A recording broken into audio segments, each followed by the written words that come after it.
Salut à tous et bienvenue dans cet avant-dernier épisode des unboxings de ma collection de comics. Et oui, car en août dernier, j'ai déménagé et que depuis, toute ma collection de comics est dans des petits cartons. Ça y est, tout est enfin à peu près mis dans la pièce. Et si vous avez suivi l'émission de la semaine dernière, vous n'avez pas pu tout voir parce qu'il y a quelques crashs de cartes SD qui se sont produits pendant l'enregistrement de cette émission. Les comics étant rangés depuis, je me suis dit qu'on pouvait terminer avec une spéciale, une émission consacrée aux toys que je peux posséder. Et puis la semaine prochaine, on fera une visite de la pièce, tout installée. Ça va être le numéro le plus nombriliste du truc, ma collection, qu'est-ce qu'il y a dedans, comment je range mes BD. Ça, c'est la semaine prochaine. Mais aujourd'hui, on va s'intéresser aux Toys Comics. Et on va pouvoir déballer un peu tous ces trucs-là. Il faut savoir qu'il y a d'autres choses que vous n'avez pas vues dans les BD parce que c'est une émission de unboxing. Et donc toutes les BD qui sont dans des short box par exemple, qui n'ont pas besoin d'être unboxées, elles sont déjà rangées. Donc celles-là, vous ne les avez pas vues. Qu'est-ce qu'on a dans ce carton? On a déjà pas mal de boîtes de figurines de Eagle Moss. Alors c'est les petites figurines comme ça en plomb que vous connaissez. Donc on a Wildcats par exemple. Et en fait, dans les figurines Eagle Moss, on ne peut pas tout faire, il y en a beaucoup trop. Alors j'en ai quand même quelques-unes. Et notamment, j'ai beaucoup de choses consacrées à l'univers de Batman. Puisqu'on a donc Wildcats qui est censé être dans certaines continuités l'entraîneur de Batman, lui avoir appris à se battre. Mais on a du coup le ventriloque. On va avoir des figurines comme celle de la Batgirl ou Batwoman, je ne sais plus, de l'époque Cataclysme. Voilà, avec son fameux visage masqué. Et puis il y en a pas mal, toujours en lien avec l'univers de Batman. Il y a Huntress, là j'ai Zatanna dans une boîte qui visiblement n'est pas la sienne. Après il y a des trucs beaucoup plus gros, beaucoup plus volumineux, comme par exemple le Man-Bat, qu'il a fallu aller chercher à la librairie à plein rêve à Nantes, si je dis pas de bêtises. Je crois que c'est là que j'avais trouvé ce truc là. Donc voilà, une grosse Man-Bat. Je vais pas tout vous déballer parce que j'en ai beaucoup et qu'on va y passer vraiment 15 plombes. Mais je vous fais l'inventaire vraiment avec... vous allez voir que c'est vraiment consacré au Batman et au Batverse. On a dans les grosses Gueule d'Argile également. Voilà. Notre copain de l'excellente série actuelle Detective Comics dans la gamme Rebirth chez Urban Comics. Donc il est effectivement un peu plus grand surtout un peu plus gros qu'une figurine standard. Donc ça c'est pour Gueule d'Argile. Avec un peu de bol, vous allez pouvoir assister à Matt le Maldroit fait tomber une figurine avant la fin de la vidéo et se met à chialer. Surtout ne zappez pas si vous voulez tomber là-dessus dans la suite de cette vidéo. Qu'est-ce qu'on a ici? Alors je vous ai dit qu'il y avait du Batverse, mais il n'y a pas que ça, puisque là j'ai un Darkseid Doomsday pardon, en mode que j'ai jamais ouvert d'ailleurs, les scotch sont encore là, en mode avec la cape de Superman dans les mains. Je vais réussir à parler. Donc Doomsday avec la cape de Superman, il vient de tuer Superman. On a aussi Mister Miracle. Donc on commence à être un peu loin du Batverse. On va y retourner avec Red Hood, avec John Constantine. Et du coup je me suis fait aussi les déclinaisons des Green Lantern. Donc on a Alan Scott, le Green Lantern, et vous allez voir qu'il y en a d'autres. Dans les grosses figurines, j'ai le Bane en train de tenir la cape qu'il aurait arrachée à Batman. J'ai évidemment Azrael, qui est forcément un personnage du Batverse, quoi qu'on en dise. On a donc la première Batgirl, Barbara Gordon. Toujours dans nos Green Lantern, on va avoir Kyle Rayner dans cette collection de figurines Eagle Moss. Vous en voulez de la figurine, vous allez en bouffer. Il y a évidemment Batman. Qu'est-ce que j'ai là? Il y a Shazam, puisque j'ai les personnages globalement de la Justice League également, et que je suis un gros fan de Willstorm, donc on va retrouver Grifter, qui est à ma connaissance le seul personnage de Willstorm à être dispo dans cette collection. Voilà. Et il a un peu pris la poussière parce que je les expose, ces trucs là, et à part pour le déménagement où il faut les protéger, j'ai plutôt tendance à les sortir de leur boîte et à les foutre sur des étagères. Et comme je suis pas le mec le plus soigneux que vous allez pouvoir rencontrer dans la sphère comics, et bien mes figurines prennent la poussière. Voilà, je ne les nettoie pas très souvent. On a notre fameux chapelier Tokay dans cette collection. On parlait des Green Lantern, donc j'ai la méga figue de Kilowog qui là encore est un peu plus grande que les autres. Voilà notre Kilowog. Tadam! Vous allez rien apprendre sur les comics hein. Aujourd'hui évidemment on va surtout pouvoir voir de la figurine. Tac, y a du Marvel qui traîne, on va voir ça après. On a la Batwoman actuelle, on a Killer Croc, évidemment pour notre univers de Batman. Ensuite, eh ben, il y a du Robin. Ça c'est un autre Green Lantern, c'est Hal Jordan. Je vais oublier le nom du Green Lantern principal, tu vois. On a évidemment, j'ai oublié tous les Green Lantern. On a Kyle Rayner et on a Il va me revenir, c'est super. L'épouvantail. Je vous parlais de la Justice League, donc on va avoir Superman, Flash, Double Face. Là c'est du Marvel. Marvel on va les voir juste après. Le Joker et Catwoman. Hein, on est toujours, je vous ai dit, j'ai fait la collection vraiment en Batverse. Le Pingouin et Wonder Woman pour la partie Justice League. Nightwing et Sinestro pour la partie Green Lantern. Et puis après il y a quelques Marvel qui traînent, particulièrement avec des personnages que j'aime beaucoup, puisque je vous le disais, à mon avis on ne peut pas faire l'intégralité de cette collection. Il faudrait, ou alors on t'achète plus de comics quoi. À ce moment là ça va te coûter vraiment trop cher, donc tu peux pas faire à la fois les figues et les comics. Enfin moi j'ai choisi de me restreindre. Du coup il y a des personnages que j'aime vraiment, comme Adam Warlock, qui est un personnage extrêmement marquant et important de mon enfance. Il y a celle de Daredevil, celle de Captain Marvel, la version Janice Marvel, celle de Ghost Rider, celle de Moon Knight. Tout ça c'est en boîte. On a celle de Blade, parce que je l'ai eu pas cher.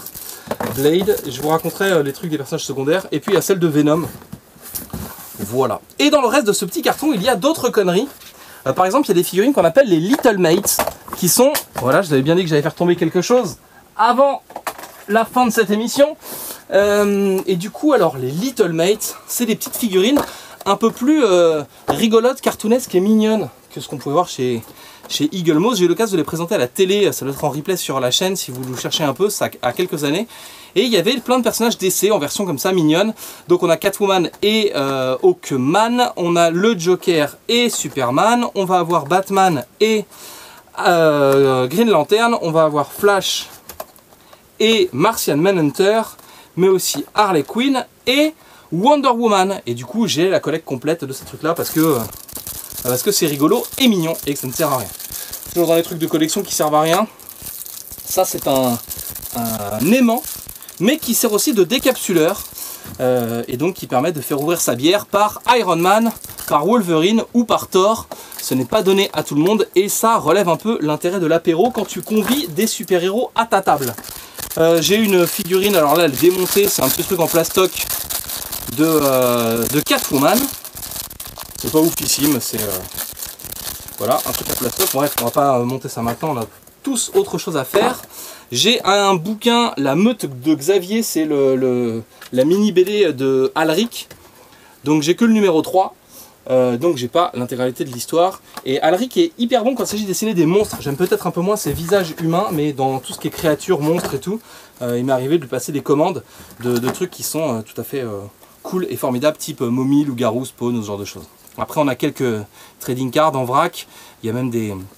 Alors les trading cards c'est typiquement un truc des années 90, il y a du Star Wars mélangé avec du super-héros, du... voilà.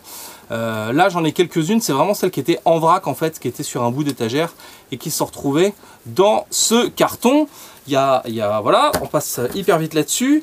Parmi les cadeaux qu'on fait aux fans de comics, les cadeaux rigolos et inutilisables, il y a le portefeuille Batman. Ça fait peut-être un peu trop quand tu as un tatouage sur le bras, hein, comme ça peut être mon cas, et que tu as en plus un portefeuille et un sac Batman et un t-shirt Batman, ça fait un peu beaucoup. Et puis au fond de ce carton, on a un petit porte-clés figurine de Mutafukaz, la BD du label 619 de Ankama, et puis je suis un fan de Fallout, et donc j'ai profité au moment de la sortie de Fallout 4 d'une OP sur la Fnac pour recevoir la petite figurine du Volt Boy en même temps que de recevoir le jeu.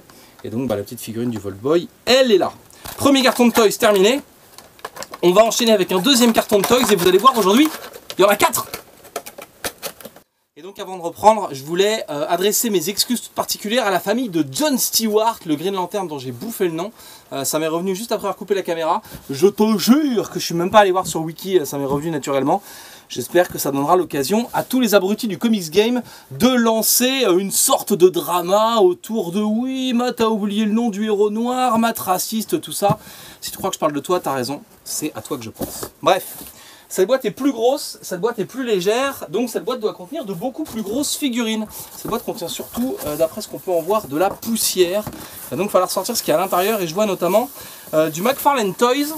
Mais on va pas commencer par ça, on va commencer par des pièces dont je suis assez fier puisque ce sont les figurines de Planetary. Alors si le plastique est tout jaune, c'est parce qu'il est d'origine. Et ces figurines de Planetary, je pense que de mémoire, j'ai dû les acheter en 2001 ou 2002 à Tours, dans une boutique qui s'appelait le Nageur des Sables.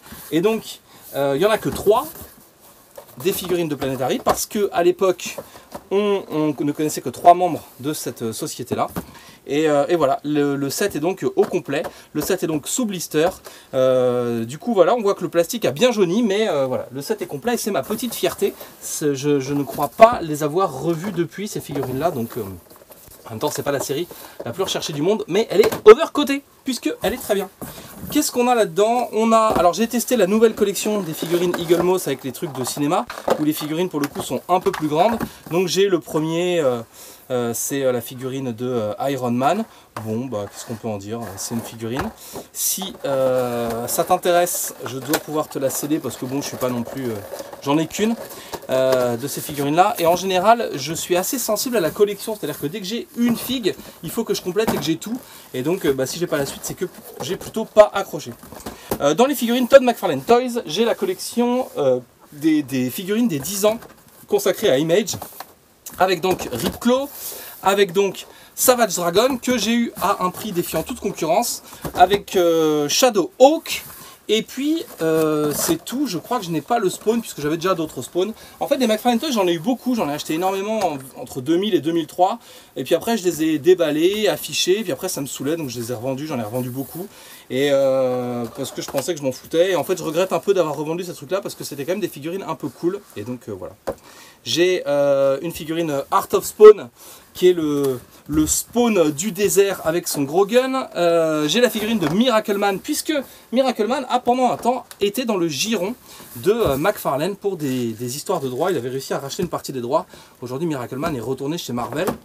On a ce clown de Noël en McFarlane Toys que j'aime tout particulièrement et qui est tout à fait affreux. Et il faut se souvenir, si vous êtes des fidèles de tout ça, que j'ai aussi parmi les premières figurines McFarlane Toys avec, bah ça c'était les premières, c'est le premier Frankenstein McFarlane Toys, et puis il y a eu un autre Frankenstein depuis, qui doit être dans un autre carton, je le vois plus autour de moi, je sais pas où j'ai rangé ce truc là, bref, il est quelque part. Qu'est-ce qu'on a parmi les conneries? Bon bah, on a un magnifique Daredevil, version cinéma, version Ben Affleck, car... Ben Affleck, tu resteras toujours le Daredevil de mon cœur, hein, avec une figurine articulée qui est à peu près aussi bien réussie que le film, c'est dire. On a un jeu de cartes Marvel Comics. Alors, bah, c'est un jeu de cartes en fait, sauf que les figures sont pas des rois et tout, mais plutôt des personnages de l'éditeur, la Maison des Idées. Pareil, si ça vous intéresse, dites-le en commentaire, je vous ferai un hors-série, on matera toutes les cartes les unes après les autres, on va se faire chier comme des rats morts. Ça va être super.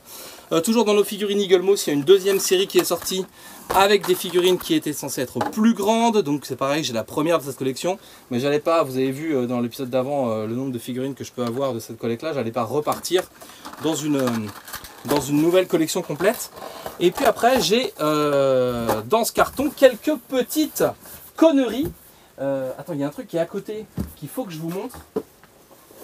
Que j'ai déjà mis là, qui était dans un autre truc. Alors attendez, parce que ça c'est le scandale.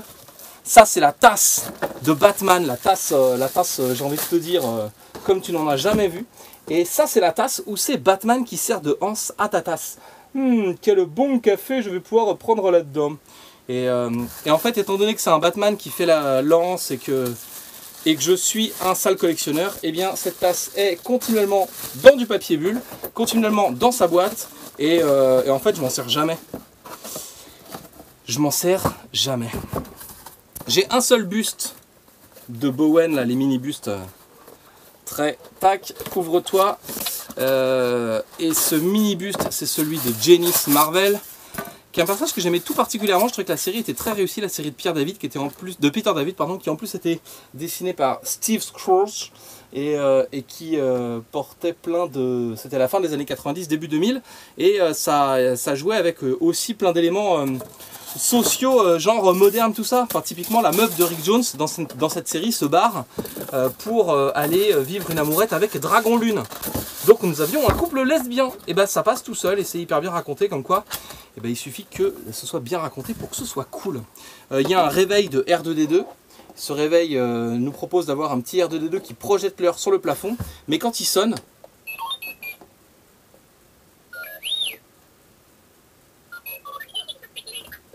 et ben je l'ai essayé 2-3 fois, et franchement, et ben ça fait se réveiller en sursaut. C'est un peu la panique quand ça sonne. Et puis j'ai cette magnifique tête de notre ami C3PO, qui en fait est une... ouais, c'est bon.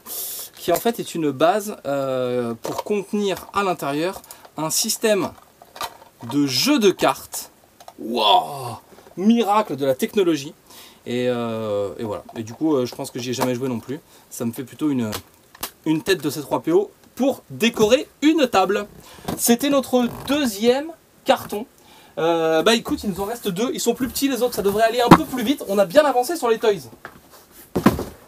Et donc on va pouvoir continuer avec ces 2 petits mini cartons très sympas. Et du coup, bah, y en a un qui s'appelle Figurine Eagle Moss. On va commencer par celui-là, c'est le plus léger d'ailleurs. Il va donc falloir récupérer ce qu'il y a à l'intérieur. J'ai tendance à utiliser des tout petits cartons pour les toys parce que c'est plus facile à transporter, ça évite de se taper des trucs hyper lourds sans trop savoir pourquoi. Et donc là-dedans, ça va plutôt être des figurines Eagle Moss à l'unité. Donc souvent les figurines que j'achète d'occasion. Voilà, donc sans boîte, avec le Sphinx. On a une Jean Grey. Alors je vais revenir sur Jean Grey après, puisqu'en fait ça fait partie des personnages que j'ai acheté d'occasion. Une des premières commandes Eagle Moss d'occasion à quelqu'un sur eBay, et c'était mal emballé. Ça arrivait, les figurines sont arrivées un peu pétées. Donc c'est pour ça que le bras de Jean Grey est censé être plus haut normalement, et que bah, moi le bras était cassé, donc j'ai pu le recoller comme je voulais. Et je me suis un peu amusé avec ces figurines Marvel pendant que j'ai déballé sous vos yeux ébahis Deathstroke, Hush, Ra's al Ghul, Mr Freeze, et qu'est-ce qui reste là-dedans? Du papier d'emballage, Deadshot, et c'est tout, voilà. Et puis rien là-dedans. C'est quand même dommage d'acheter une figurine au moment où on sort les trucs. Du coup voilà, les figurines, je les emballe un peu à l'unité, ces trucs là. Et donc bah, à mon avis, on devrait retrouver là-dedans, si j'ai à peu près bien rangé mes trucs, les fameuses figurines Marvel. Donc du coup les figurines qui sont arrivées cassées, sur lesquelles j'ai pu refaire les designs. Je trouvais ça plus sympa d'avoir une Jean Grey qui est en train de lancer un sort vers l'avant plutôt que d'avoir un bras en l'air. Et puis notamment comme il y avait des peintures qui avaient sauté, j'ai pu badassiser un peu certains personnages. J'ai un Punisher qui est plein de sang, j'ai un Wolverine qui a les griffes de sang aussi. Alors qu'apparaît sous vos yeux ébahis Poison Ivy, ou alors un Batman doté d'une gargouille, accompagné d'un Spider-Man doté lui aussi de sa gargouille. On a la figue de Red Robin. Voilà, et on va attaquer celle donc qui était arrivée un peu pétée. Donc j'avais refait les peintures de Thor Odinson, Harley Quinn, donc c'est toujours la collection, les mini figurines en plomb de Eagle Moss. On a un petit Magneto Eric Launcher qui fait bien, qui est bien en position vénère. Et puis voilà, parmi ces figurines que j'ai refait un peu, j'ai pu mettre des points de sang supplémentaires sur Elektra pour qu'elle ait l'air un peu plus vénère. Par exemple, il y a du sang au bout de sa dague qui n'a pas d'habitude, une dague qui a d'ailleurs morflé pendant le déménagement. Les figurines en plomb c'est sympa, mais c'est pas ouf. L'intérêt c'est que ça permet d'être ressoudé. Et donc elle a perdu une dague aussi pendant le voyage. Elle est censée en avoir 2 et là la mienne n'en a qu'une, puisque l'autre était vraiment défoncée. Il y a un Silver Surfer qui traîne. Le Silver Surfer c'est pareil, j'ai entièrement refait le chrome. Ah, et ça c'est ce dont je vous parlais tout à l'heure, c'est le Frankenstein de McFarlane Toys. Donc on peut voir qu'il y a quand même une différence de concept d'horreur et de finition dans celui-là. Ça doit être donc celui du début des années 2000 et celui-là c'est celui que j'ai eu je pense en 2003, début 2003 ou fin 2002, un truc comme ça. Donc on voit l'évolution des McFarlane Toys qui s'est complètement retiré et qui fait plutôt des figurines de sport aujourd'hui. Et bah voilà, c'est à peu près tout pour les trucs de Toys que j'avais sous la main. Qu'est-ce que j'ai encore dans les conneries de Toys? J'ai ça que j'ai déjà mis en étagère, donc c'est un petit kit de personnages Hellboy. La fois où je me suis fait un trip Hellboy, et puis pour être complet sur la collecte des figurines Eagle Moss, j'avais acheté le petit pack Batman Femme Fatale. Comme ça, on est complet sur le Batverse en Femme Fatale. Et ce kit, c'est un scandale. C'est-à-dire que c'est censé être les... je l'ai même pas ouvert en plus. C'est censé être les figues collector et tout du truc. Et en fait, elles ressemblent vraiment à rien. Notamment la Harley Quinn est de toute beauté. On dirait Marilyn Manson qui sort de scène avec son mascara qui coule. Et pour le coup, c'est particulièrement moche. Les figurines refaites dont je vous parlais sont là. Je les ai déjà mis en étagère, je sais pas si on les a déjà vus dans un épisode, je me souviens plus. Voilà, tout a été tourné au fur et à mesure. Donc tu vois, j'ai par exemple remis un peu de sang sur mon Punisher. J'ai mis du sang sur les griffes de Wolverine. Alors je sais pas si on les verra très bien, mais en tout cas voilà, c'est là. Et du coup, voilà, recevoir ces figurines un peu pétées, ça a été l'occasion de pouvoir les refaire et de pouvoir faire un truc qu'on complète. Pour faire plus plaisir. Dans les conneries, il y a ce fameux Spider-Man qui en fait était à l'origine une bouteille de shampoing avec un shampoing qui sent la tisse. C'est tout pour moi, je m'appelle Matt. Bref, on a vu une grosse partie des figurines et des toys dans cette émission, notamment la partie qu'il fallait unboxer, les pop, les Monsieur Patate Batman, les tirelires, les tout ça, et c'est ce qu'on verra ensemble la semaine prochaine parce qu'ils sont déjà en étagère et que la semaine prochaine on fera le tour de ma BD Room et donc de ma collection, comment c'est rangé, qu'est-ce qu'il y a dedans, à quoi ça ressemble, à quoi ressemble la pièce, car à la maison il y a une pièce entière qui s'appelle la rédac, dans laquelle est fait lescomics.fr, dans lequel sont stockés mes BD et dans lequel était fait Comics Mag. C'est ce qu'on découvrira ensemble dans le prochain épisode et le dernier épisode des unboxings de ma collection de comics. N'hésitez pas à partager, liker, commenter. Et évidemment, c'est ça qui fait vivre l'émission. N'hésitez pas à utiliser le hashtag qu'on a lancé, like and share, pour partager plutôt des choses que vous aimez. Il y a beaucoup de gens qui partagent des choses qui les font râler sur internet, alors que les réseaux sociaux à la base c'est plutôt fait pour parler de ce qu'on aime. Nous on s'en sert que pour dire que la SNCF c'est des cons qui sont en retard ou que le président fait n'importe quoi. Bref, utilisez-le plutôt pour raconter des choses que vous aimez, des bouquins, des lieux que vous avez visités, des disques que vous avez écoutés, qu'on essaie de partager un peu des valeurs positives. Et du coup on a lancé un hashtag qui s'appelle like and share, qui est donc le hashtag que je vous invite à utiliser pour faire ça. Si jamais vous le souhaitez. Bref, le unboxing de ma collection de comics vous attend la semaine prochaine, même jour, même heure, même chaîne YouTube. A plus.